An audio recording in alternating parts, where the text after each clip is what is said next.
నమస్తే welcome to Y news నేను పుష్ప మాజీ మంత్రి అనకాపల్లి శాసనసభ్యులు కొనతాల రామకృష్ణ ఆధ్వర్యంలో అనకాపల్లి జనసేన పార్టీ ఇన్ఛార్జ్ భీమరశెట్టి రామ్కి పర్యవేక్షణలో జరుగుతున్న శ్రీ శ్రీ నూకాంబిక అమ్మవారి రాష్ట్ర పండుగ మహోత్సవాల్లో భాగంగా 15వ రోజు అంగరంగ వైభవంగా జరిగాయి. శ్రీ గౌరీ అన్నమయ్య కోలాట బృందం, రామబుజ్జి, ఎన్ లక్ష్మి, బి రమాదేవి, గాజువాక నృత్య దీపిక, కూచిపూడి అకాడమీ, ఎల్ ఇంద్రాణి, నరేంద్ర, విశాఖపట్నం చిన్నారుల సాంస్కృతిక కార్యక్రమాలు అలరించాయి.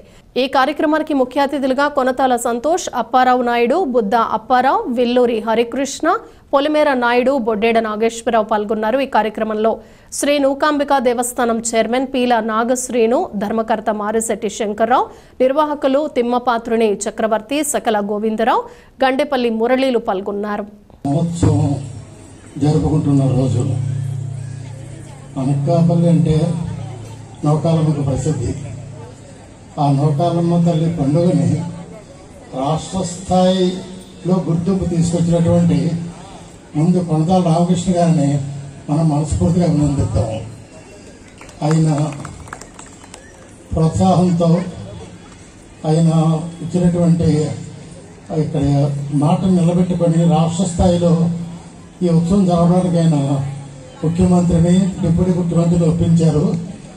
వాళ్ళు వెంటనే ఒప్పుకున్నారు.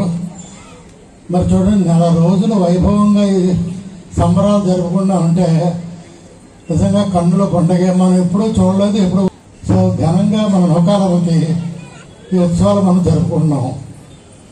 తర్వాత ఈ నౌకాలమ్మ ఇప్పుడు చాలా ప్రసిద్ధి చెందిన తల్లి.